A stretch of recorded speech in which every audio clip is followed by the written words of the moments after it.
Bismillahirrahmanirrahim. Assalamualaikum warahmatullahi wabarakatuh. Salam sejahtera buat kita semua. Perkenalkan, nama saya adalah Andre Hasudungan Lubis. Saya adalah dosen tetap yayasan pada program studi Teknik Informatika Universitas Medan Area. Tujuan dari pembuatan video ini adalah sebagai bentuk penyataan diri dosen dalam unjuk kerja Tridharma Perguruan Tinggi atau PDD UKT-PT pada bidang pengajaran.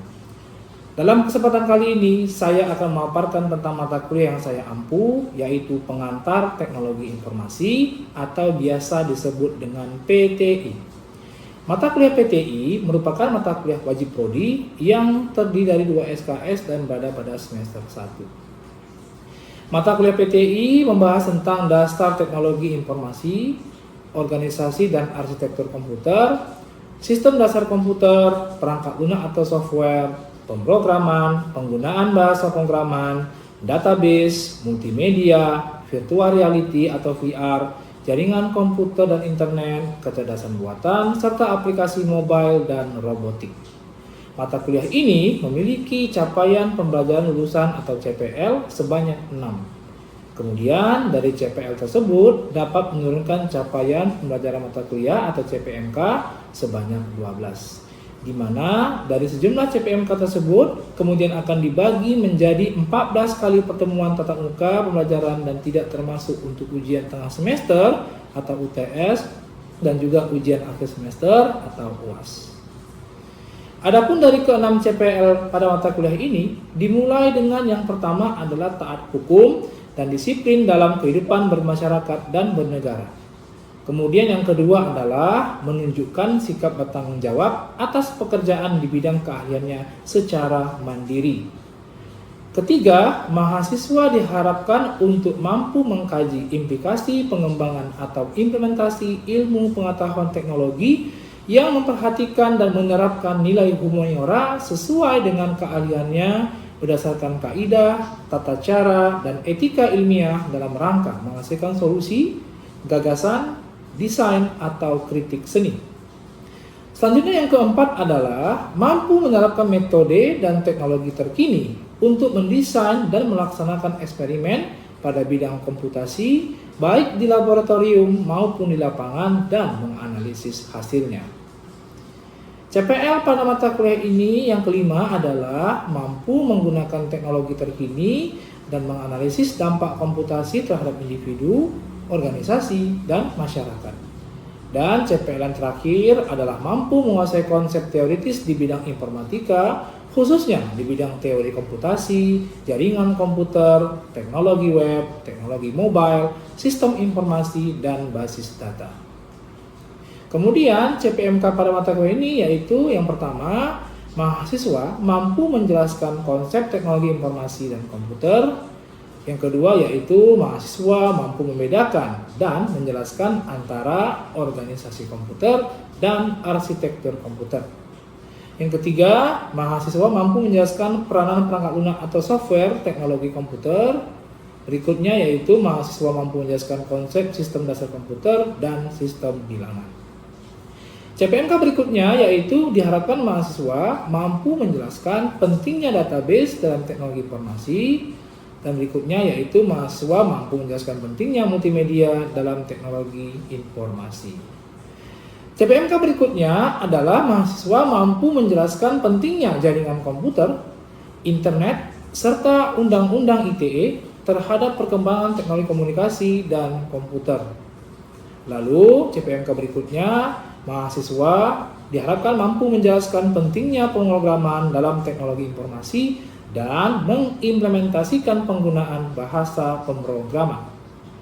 CPMK berikutnya, mahasiswa diharapkan mampu menjelaskan peranan virtual reality atau VR dalam perkembangan teknologi informasi.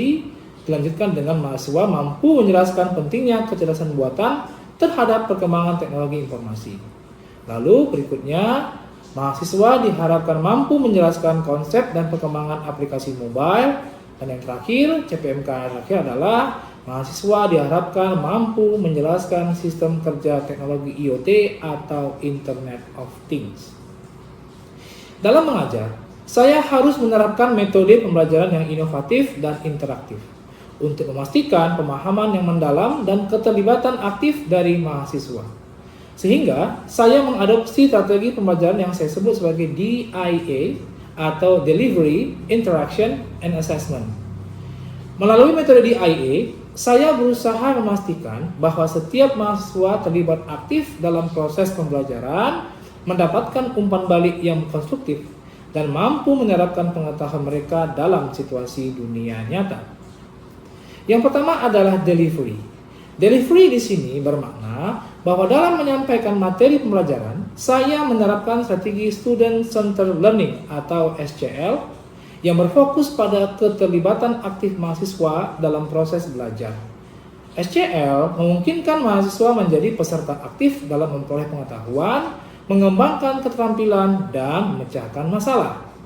Adapun sistem SLC pada pembelajaran saya terdiri dari 3 bagian.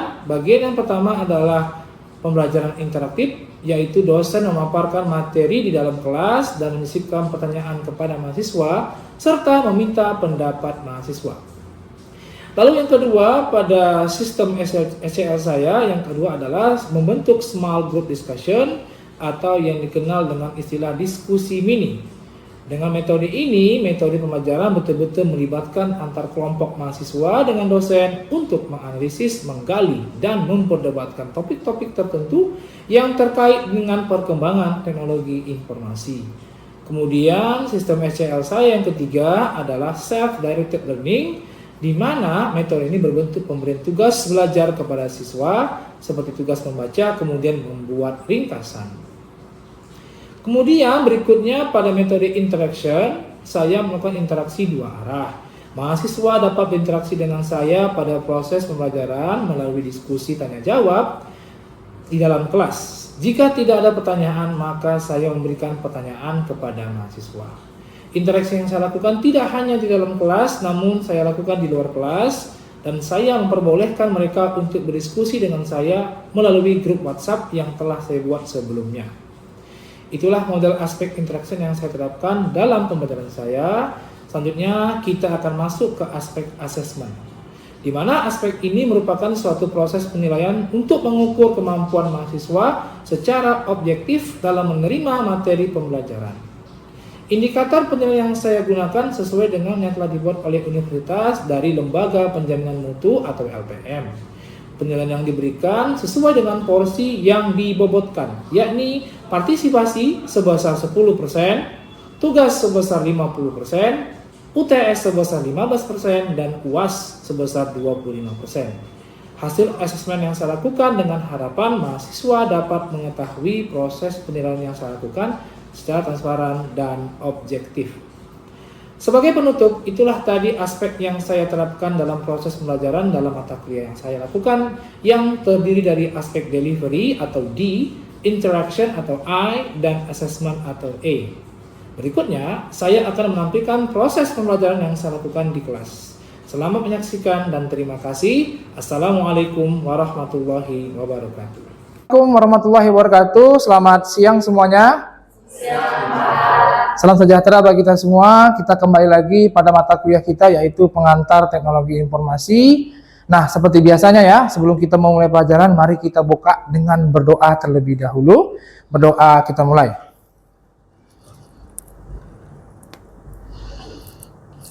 Baik, berdoa selesai. Gimana kabarnya hari ini? Sehat ya? Sehat. Rian, sehat ya Rian ya? Yang lain gimana? Sehat, alhamdulillah ya. Jadi kesehatan itu sangat penting. Alangkah baiknya kalian selalu menjaga kesehatan ya, jangan sepele. Cuaca lagi panas itu ya, lagi hujan juga harus tetap jaga kesehatan ya. Nah, kita kembali ke mata kuliah kita, yaitu pengantar teknologi informasi. Nah, kita akan mengulang kembali mengenai tentang pengenalan teknologi informasi. Coba saya tanya sama yang di sini, kira-kira kamu tahu nggak apa itu teknologi informasi? Tahu nggak? Nggak tahu ya? Mungkin ada yang pernah dengar, mungkin juga ada yang sepintas dibaca di Instagram ataupun di Facebook. Coba kita lihat dulu ya. Kita mulai. Bismillah. Nah, teknologi informasi ini ya itu terbagi atas 2 kata, teknologi dan informasi. Coba kita lihat ya, teknologi. Nah, teknologi ini ya disebutkan bahwasanya adalah ilmu pengetahuan yang mempelajari tentang keterampilan dalam menciptakan alat hingga metode pengolahan guna membantu menyelesaikan berbagai pekerjaan manusia. Contohnya kayak teknologi pendidikan ya, pendidikan yang menggunakan suatu alat untuk meningkatkan kualitas pendidikannya, teknologi pangan ya kan untuk pengolahan pangan dan lain sebagainya. Nah, ini kalau tunggal. Sekarang coba kita lihat kata satu lagi, si informasi. Ya, informasi ini adalah hasil dari pengolahan data menjadi bentuk yang lebih berguna. Ya, jadi kalau misalkan ada suatu data ya belum diolah, dia nggak bermakna dia. Tapi ketika dia sudah diolah, ya maka dia menjadi bentuk yang lebih bermakna bagi penerimanya, di mana dapat digunakan sebagai alat bantu untuk pengambilan keputusan. Contoh, waktu tahun 2024 yang lalu, yang bulan bulan April ya, kita ambil pemilu ya, pemilihan presiden. Datanya dari Sabang sampai Merauke, gitu kan, dari Aceh sampai Papua. Data pemilihan presiden paslon sekian, masih mentah. Sehingga belum ada makna yang kita bisa ambil keputusan siapa juaranya, kan gitu ya. Nah, setelah diolah, dihitung, maka menjadi inilah si pemenangnya, kan begitu. Contohnya seperti itu. Sehingga menjadi informasi. Nah, kalau kita gabung teknologi sama informasi, TI adalah berbagai macam hal ya, dan kemampuan yang digunakan dalam pembentukan, lalu ada penyimpanan, ada penyebaran informasi dengan memanfaatkan komputer ya. Komputer sebagai perangkat utamanya. Jadi kalau disebut dengan teknologi informasi, bagaimana caranya kita menggunakan teknologi informasi ini untuk menyebarkan informasi, kan begitu. Nah, kita lihat di sini sangat banyak sekali ruang lingkup dari si teknologi informasi atau si TI. Mulai dari komputer, ya, komputer, kemudian ada hardware, ada software, keamanan, jaringan, data, sistem informasi, dan kecerdasan buatan. Coba kalian lihat dulu nih skema yang seperti ini. Kira-kira apa yang kalian bingung kata-katanya? Coba. Nah, silakan. Baik, perkenalkan nama saya Rian. Ya. Saya sering mendengar kata-kata kecerdasan buatan. Ya. Namun saya masih belum mengetahui apa itu kecerdasan buatan. Lalu, apa hubungannya kecerdasan buatan itu dengan teknologi dan informasi itu? Oke, ya. Jadi kawan kita bertanya, Pak, apa sih itu Pak kecerdasan buatan dan apa kaitannya sama teknologi informasi? Sebelum saya jawab, coba saya tanya sama kawan-kawan yang lain. Ada nggak yang pernah dengar istilah kecerdasan buatan? Coba angkat tangan. Wah, masih bingung ya? Oke, kecerdasan buatan itu adalah suatu metode atau teknik yang digunakan untuk menanamkan kecerdasan manusia ke dalam suatu mesin atau komputer. Sehingga si komputer itu bisa melakukan pekerjaan layaknya manusia. Kayak gitu ya. Sehingga kalau hubungannya dengan si TI, yaitu pemanfaatan si komputernya, ya, pemanfaatan si komputernya untuk bisa ditanamkan kepintaran atau kecerdasan seperti manusia. Ya, kita ambil contoh. Nih contohnya nih satu aplikasi yang paling disukai oleh mahasiswa. Apa itu? ChatGPT. Nah, ChatGPT itu adalah bagian dari kecerdasan buatan juga. Kok gitu, Pak? Karena kita ya si developernya itu dia menanamkan kecerdasan. Misalkan kita tanya apakah yang dimaksud dengan komputer, maka dia bisa menjawab komputer adalah bla bla bla bla bla, seolah-olah dia itu seorang pakar dari komputer, kan begitu ya? Karena ditanamkan kecerdasan di dalam si komputernya, itu dia. Oke ya, kita lanjut ya. Oke. Nah, ini komputer ya. Komputer itu ya asal katanya adalah dari compute. Bahasa Inggris ya. COMPUTE. Compute ya. Compute itu kalau dalam bahasa Indonesia namanya menghitung.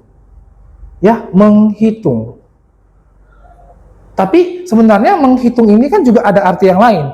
Pernah nggak dengar istilah count? Pernah, count. Count 1, 2, 3, ada kan? Nah, ada juga yang lain namanya calculate. Calculate, ya. Hitung juga sama, menghitung juga. Tapi Pak, apa bedanya? Kan begitu ya? Pernah kan? Count 1, 2, 3. 1, 2, 3, 4, 5. Ya, Inggris ya. Kemudian calculate. Juga ada compute. Nah, ini menjadi menarik karena sama-sama artinya menghitung kok beda-beda maknanya kan begitu ya.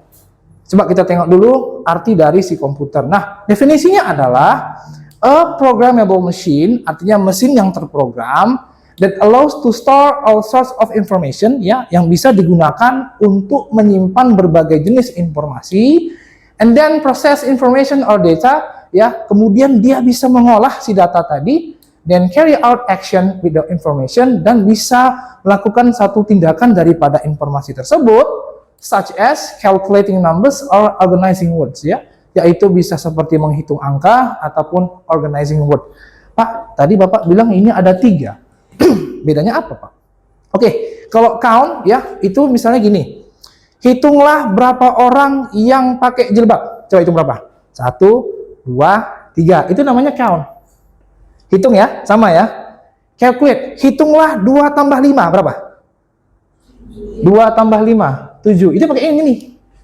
Ya, ini untuk hitung berapa orang, 1, 2, 3 gitu ya. Nah, kalau compute ini untuk pakai persamaan matematika. Ya. Nah, gitu ya. Beda. Compute itu lebih kompleks ketimbang daripada count dan calculate. Maka bisa ambil kesimpulan bahwasanya komputer itu melakukan perhitungan yang sangat kompleks. Gitu dia. Nah, ada 3 syarat nih, dikatakan suatu benda itu adalah komputer. Yang pertama katanya adalah perangkat elektronik. Ya, elektronik. Yang kedua, dia mengolah data, ya, mengolah data dengan program. Yang ketiga katanya Pak, memberikan informasi. Ini kita garis bawahi dulu ya, ketiga syarat ini ya. Informasi kita garis bawahi dulu, 1, 2, dan 3. Nah, sekarang saya lihat dulu, kita ada beberapa gambar di sini ya. Nah, ada gambar yang aneh-aneh nih Pak, ada ATM pula lagi Pak, ada pula robot, macam mana nih Pak? Coba kita perhatikan dulu. ATM, apakah ATM itu benda elektronik? Ya. Apakah ATM itu bisa ngolah data dengan program? Ada yang punya ATM? Ada ya? Ada. Apakah dia memberikan informasi? Iya, maka ATM adalah bagian dari komputer. Kedua, fotokopi. Pernah lihat fotokopi? Pernah lah ya, masa nggak pernah ya? Fotokopi itu apakah benda elektronik? Ya. Mengolah data juga dengan program? Ya. Memberikan informasi, apa informasinya? Oh, ini Pak, berapa banyak yang dicetak? Gitu ya. Maka si fotokopi juga bagian dari komputer. Kemudian TV. Nah, ini TV-nya bukan TV smart TV ya. TV jadul, atau TV jadul ya, TV yang udah lama. Kalau ini kira-kira apakah dia komputer nggak nih? Kayaknya enggak ya. Karena dia TV-nya TV analog yang lama punya. Tapi kalau smart TV yang zaman sekarang itu udah bagian dari komputer. Kenapa gitu Pak? Bisa nonton YouTube kan? Bisa nonton Netflix dan segala macamnya. Maka dia komputer. Nah, ini yang ada di kantong kalian semua nih. Smartphone. Ternyata smartphone-nya komputer. Hanya bentuknya yang kecil. Radio? Enggak ya. Robot? Robot ya. Kenapa? Dia elektronik, dia mengolah data dan memberikan informasi. Ya. Oke, sampai sini ada pertanyaan? Nggak ada ya? Oke, kita lanjut. Nah, pengelompokan TI. Jadi TI itu ada beberapa kelompok yang bisa kita bagi-bagi nih ke dalam beberapa bagian. Yang pertama disebut dengan input teknologi, ya. Input teknologi. Apa itu Pak input teknologi, Pak? Yaitu benda-benda yang berkaitan dengan bagaimana caranya kita memasukkan data ke dalam sistem komputer, ya, input teknologi. Lalu yang kedua disebut dengan processing mesin, ya, bagian dari komputer yang perannya adalah untuk mengolah data tadi itu, ya, biar bisa dia menjadi suatu informasi. Yang ketiga yaitu adalah storage atau penyimpanan, ya, bagian dari TI yang tugasnya adalah untuk menyimpan data ataupun informasi. Lalu yang keempat ada yang disebut dengan output teknologi. Jadi ada input, ada output, artinya ada masukan, ada keluaran. Dan software, yaitu C daripada instruction that are used to control the computer, maknanya adalah bagian dari komputer yang mengendalikan keseluruhan si komputernya, ya. Nah, ada kelompok, ada komponen. Ya, ada kelompok, ada komponen. Nah, komponen dari TI itu cuma 3 kok. ada hardware, ada software, ada brandware. Mungkin ada yang pernah baca mau di SMA mungkin ya, tapi coba kita bahas kembali. Apa itu hardware? Hardware itu adalah bagian komputer yang fisiknya bisa kita lihat, ya, fisiknya bisa kita lihat, ya, dan berguna untuk mendukung sistem komputer agar berjalan sesuai dengan semestinya. Apa contohnya? Ada keyboard, ya kan? Ada mouse, ada monitor. Itu kalau kita kira-kira nampak nggak bendanya? Nampak ya? Itu ada mouse ya, itu ada keyboard dan lain sebagainya. Itu nampak. Terus yang kedua software, ya, komponen data dan program yang ada pada komputer disimpan secara digital. Nah, saya kasih analogi ya. Kita ini manusia, ya. Manusia itu punya dua, punya jiwa dan punya raga. Ada yang punya jiwa? Ada. Ini semua ya. Ada yang punya raganya? Adalah Pak, tangan saya nih, kaki saya Pak, ini raga saya namanya. Sama kayak komputer. Komputer juga punya jiwa dan punya raga. Jiwanya adalah si software, nggak nampak dia, tapi ada di dalam dirinya. Sedangkan raganya adalah si hardware-nya, nampak. Nah, jadi jiwa dan raga itu sama manusia, tapi ada yang membedakan komputer dengan manusia. Apa itu Pak? Brandware-nya. Apa itu brandware? It's you, artinya kalian, yaitu sebagai pengguna. Maka dikatakan bahwasannya manusia memang mirip seperti komputer, yang membedakan adalah kalau komputer itu kita yang kendalikan, sedangkan manusia mengendalikan dirinya sendiri. Oke, kita lanjut ya. Nah, ini klasifikasi IT ya. Ada 3. Yang pertama menurut fungsi sistem, yang kedua menurut ukuran, dan yang ketiga adalah client server. Ya. Oke, kita lanjut. Yang pertama dulu menurut fungsi sistem. Nah, ada yang disebut dengan embed IT system. Ya. Apa embed, Pak? Itu embed itu istilah ya, yang maknanya yaitu sistem teknologi informasi yang melekat. Embed itu bahasa Inggris, maknanya dia melekat, menempel, tertanam ya pada produk lain. Contohnya seperti ini. Apa nih? Kamera digital. Ya. Kamera digital kalau misalnya kita pakai ada kan macam setting-settingnya ya. Itu softwarenya, ya, hardwarenya si kameranya gitu.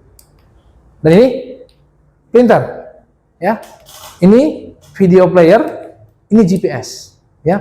Maksudnya embedded ini adalah dia hanya bisa melakukan tugasnya sesuai dengan apa yang dia di setting ataupun dia diatur. Contoh kamera. Kamera digunakan untuk ngapain? Foto, ngambil gambar Pak, buat video Pak. Ya, apakah pernah kalian pakai kamera ini untuk main Mobile Legends? Nggak pernah ya. Karena memang dia difokuskan, ditujukan hanya untuk mengambil gambar. Ya. Kemudian printer. Ya, printer tugasnya apa? Mencetak dokumen. Ya, ada yang pernah pesan Grab pakai printer? Nggak pernah ya. Ya mungkin juga Pak, itu mustahil lah Pak. Makanya memang printer ini tugasnya hanya untuk mencetak dokumen saja dan lain sebagainya. Mereka itu disebut dengan embed IT system. Ya, dia nggak bisa kemana-mana, hanya ditugaskan untuk hal itu saja. Nah, yang kedua, dedicated IT system. Ini agak sedikit luas daripada si embedded. Dia adalah teknologi informasi yang dirancang untuk melakukan tugas-tugas khusus. Ya, tugas-tugas khususnya seperti ini. Apa nih? ATM.